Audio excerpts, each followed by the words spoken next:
Mga master, okay lang bang? Huwag niyong skip ang mga ads sa aking mga video kung okay lang mga master. Salamat sa solid na suporta po. Yon, what's up mga masters? Nandito na naman tayo sa panibagong araw, panibagong kabanata na naman ang pagsasama-samahan natin ngayon guys.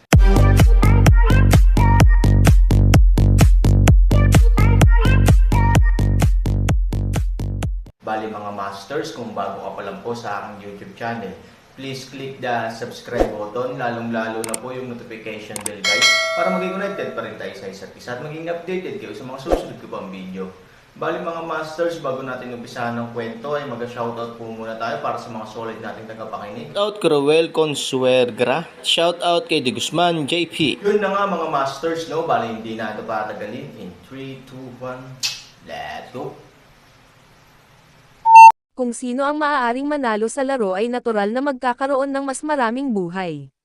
Ngunit hanggang ngayon, walang nakakaalam kung sino ang mananalo sa huling resulta ng larong ito. Napakaraming variable sa proseso. Boom! Biglang lumakas ang ulan. Kung ito ay itinuturing na isang malakas na ulan noon, ito ay ngayon ay isang kompletong torrential ulan. Sa paghusga mula sa isang tumutulo na bubong na kasing laki ng isang palayok, kailangan lang ng kaunting oras para umulan ang malaking dami ng dugo. Ang bahay ay hindi na isang ligtas na bahay mula sa malakas na ulan, ito ngayon, sa ilang lawak, mas parang isang nakamamatay na kahon. Basically lahat ay nakakulong dito, nagtatapakan at nagtutulak sa isa't isa, at pagkatapos ay nasasaksihan ang sakit at kahit na mabagal na pagkamatay ng mga taong nasa tabi nila. Ito ay talagang hindi lamang isang pisikal na pagpapahirap, kundi isang nakamamatay na psikolohikal na pagpapahirap. Ang damdamin ng lahat ay umabot sa kritikal na punto at sila ay tumakas, may iba pang ang diretsong nagbukas ng pinto at sumugod sa malakas na ulan. Sa totoo lang, alam ba nila na mas mabilis silang mamatay kapag nagmamadali?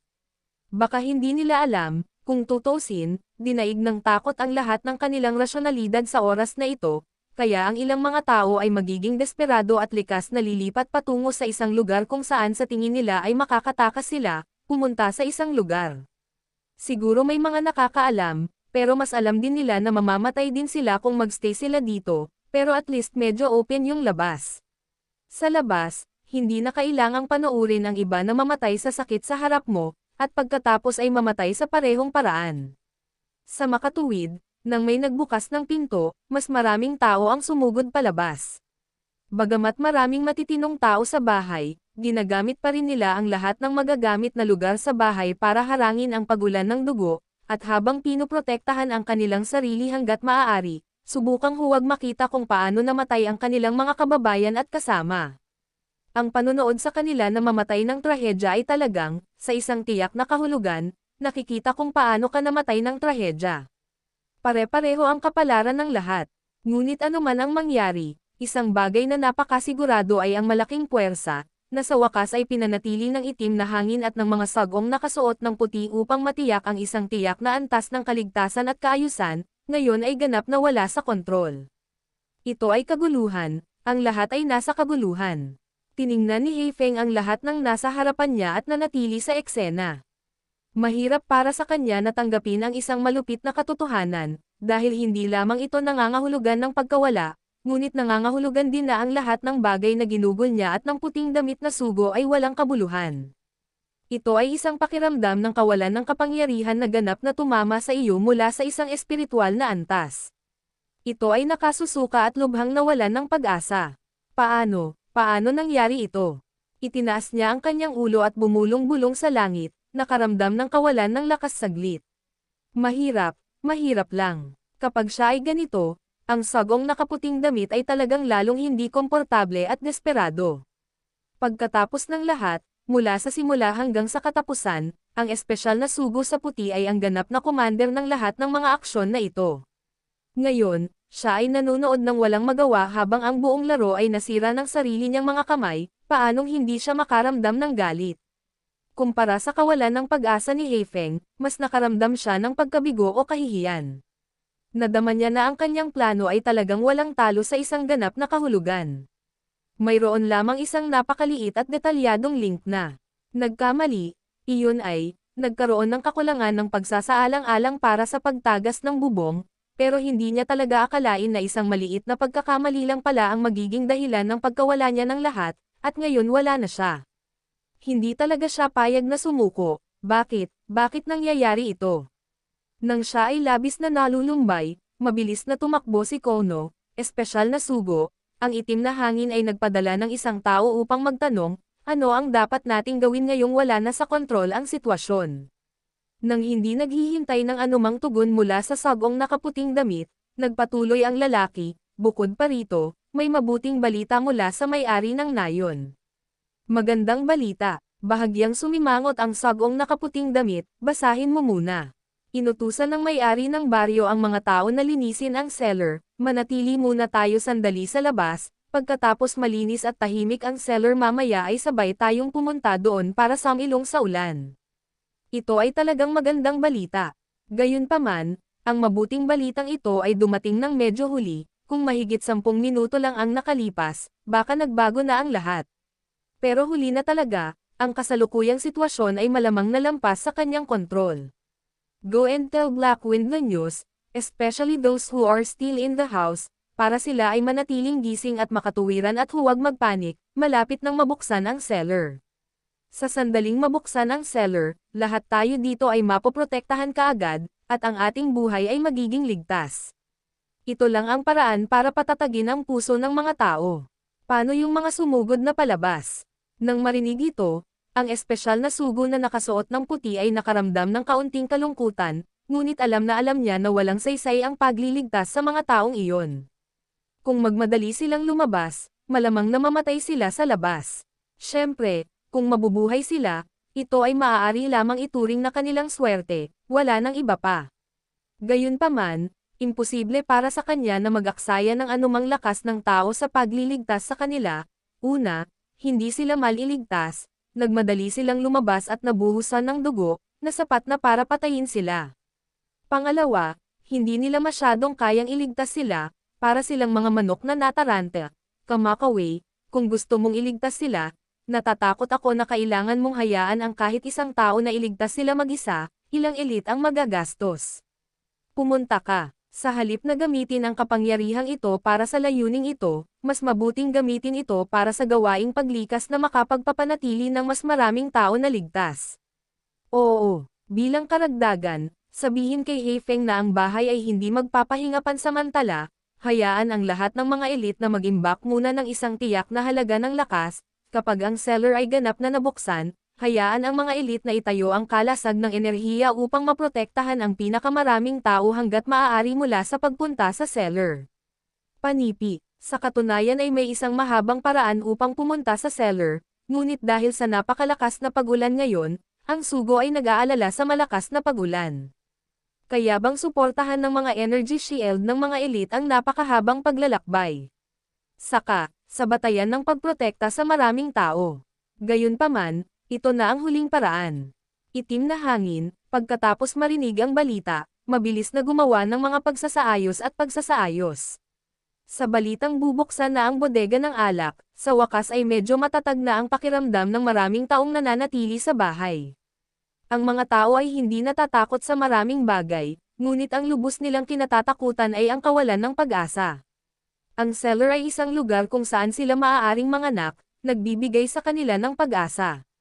Makalipas ang 10 minuto, karamihan sa mga bahay ay napuno ng dugo, nang ang mga tao sa bahay ay halos walang mapagtatagwan, sa wakas ay dumating ang balita mula sa bodega ng alak na ito ay ganap na mabubuksan. Sa wakas nakahinga ng maluwag ang sagong nakaputi. Bagamat ang bubong na tumutulo ay naging ganap na magulo ang kanilang sitwasyon, sa ngayon, hindi bababa sa kalahati ng mga tao sa bahay ay buhay pa. Ito ay isang pagpapala sa gitna ng mga kasawian. Lahat ay pumila ng naaayon at pumasok sa energy shield. Tandaan, huwag magpanik pagkapasok, lahat ay dumating isa-isa ayon sa rules and order. Ang espesyal na sugo na nakaputi ay nagbibigay ng huling mga tagubilin. Ito ang pinakamahalagang hakbang, at walang mga pagkakamali. Dahil sa panahon ng marcha, kung may nangyaring kaguluhan, malaki ang posibilidad na tuluyang mawala ang pangunahing epekto ng buong koponan. Sa oras na iyon, magdudulot ito ng pagulan ng dugo na masira ang energy shield, at direktang papatayin ang buong team. Pagkatapos kumpirmahin ang paghahanda, ang sagong nakasuot ng puti ay iwinagayway ang kanyang kamay, at ang dalawang koponan ay nanguna sa pagtungo sa cellar. Ang koponan ay nabuo gamit ang isang lokomotiko at isang buntot ng tren, mayroong 4 na master sa ulo at buntot upang suportahan ang buong takip ng enerhiya. Sa gitna, mayroong 4 na piling katulong upang suportahan ang takip ng enerhiya, na nagbibigay sa takip ng enerhiya ng medyo mas matatag, bahagyang suporta. Pagkatapos, humigit kumulang 30 o 40 tao ang nahahati sa mga grupo. Para sa isang silid na may hindi bababa sa daan-daang tao, ang gayong transportasyon ay talagang napakabagal. Gayunpaman, ang mga elite ay limitado at ito ang unang pagkakataon na umalis, kaya ang puting sugo ay kumilos ng medyo konserbatibo. Ang dalawang koponan, na may kabuoang mga 60 hanggang 80 tao, ay lumabas ng bahay at mabagal na nagmarcha sa ulan ng dugo. Ang espesyal na sugo sa puti ay tinitigan ang lahat ng malapitan, hindi nangangahas na magpahinga. Dapat niyang makita ng malinaw ang pagkilos na ito, at umaasa rin siyang magiging normal at ligtas ang mga hakbang na ito. Kung hindi, paano lalabas ang lahat sa kwartong ito? Parating pa rin ang malakas na ulan, at tila lumakas pa ito nang maramdaman nilang lilikas na sila. 10 metro, 20 metro, ang grupong ito ng mga tao ay lumayo ng palayo, at malapit nang mawala sa paningin, ngunit isang aksidente ang nangyari. Walang aksidente sa labas, pero may ganap na aksidente sa loob ng bahay. Hindi ko alam kung dahil sa pagkasira kaya mas mabilis na nasira ang kabuoang istruktura ng bahay, o kung dahil sa lihim na pagbabad ng dugo sa bahay.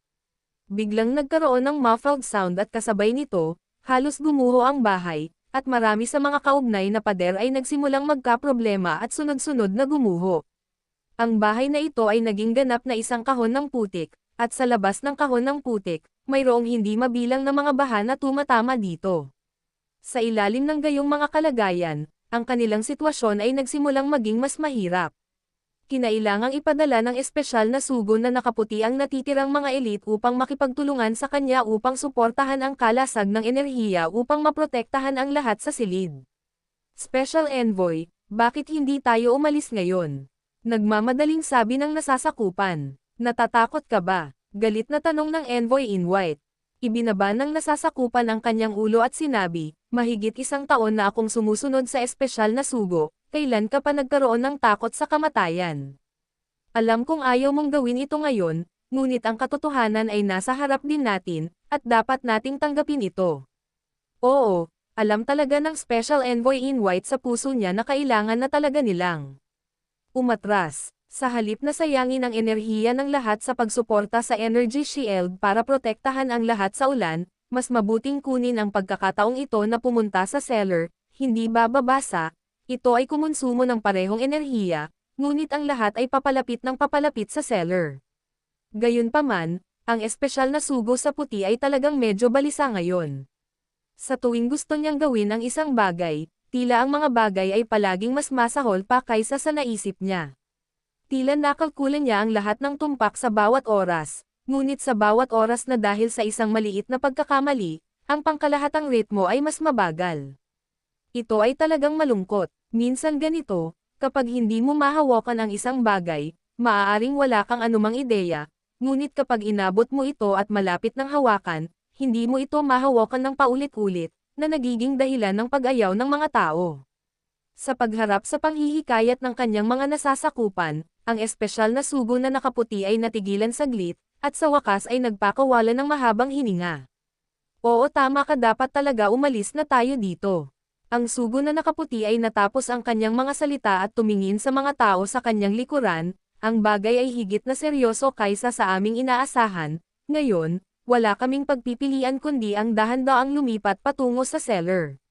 Gayunpaman, hindi kami partikular na elite, ngunit ang kabuoang bilang ng mga tao ay napakalaki, kaya't ang energy shield na susunod naming itataguyod ay mas mahina kaysa sa panimulang koponan ngayon. Dapat panatilihin ng bawat isa ang mas mahusay na kaayusan, gayon din, huwag magpanik kapag may nangyari. Kung may nahuhulog, tandaan, ang team ay kumikilos pa rin sa normal na bilis, huwag huminto sa anumang kadahilanan, hindi namin kayang huminto, alam mo ba? Oo, sabay-sabay na sagot ng lahat. The special envoy in white nodded and looked at his subordinate. This rule is even suitable for me. If I have an accident during the march, you should not stop because of it. Ang gawain ng bawat isa sa atin ay pangunahan ang koponan sa pintuan ng cellar. Oo, nakakadismaya talaga isipin, nung nandun si Han Sanchen, binugbog sila at sobrang passive. Ngayon, wala na si Han Sanchen, pero pinilit silang lahat ni Pu Zio sa villan na ito. Nakakadismaya talaga. Alis ka na. Ayaw nang isipin ng espesyal na sagong nakaputi ang tungkol doon, at direktang pinangunahan ang koponan sa ulan. Pagpasok pa lang nila sa ulan, pumasok na rin sa estado ng pag-iisip ang sagong nakasuot ng puti at tumutok sa pagtungo sa destinasyon ng cellar, bagamat ang ilang mga nasasakupan na tumakbo palabas sa daan ay walang mapupuntahan at halos mamatay sa ulan ang kalahati ng kanilang katawan, sinubukan niyang sumama sa kanila at humingi ng tulong, ngunit mahigpit pa ring sinunod ng sagong nakaputi ang mga naunang utos. Kahit na ano, para lang mag-set off sa cellar. Palakas ng palakas ang ulan na halos harangin ang paningin ng lahat, panay pa rin ang pag-usad ng tropa, at papalapit sila ng palapit sa cellar. Pero sa mga sandaling ito, naulit na naman ang aksidente. Yun na nga mga masters, no? Bali panibagong kabanata na naman yung natapos natin ngayong gabi. Muli, maraming salamat po talaga sa walang sawang suporta po sa aking YouTube channel na talagang inaabangan nyo po ang bawat upload ko po. Bali mga masters, magkita-kita ulit po tayo bukas ng gabi at ngayon po ay magpapaalam po muna tayo. Bali mga masters, bye-bye!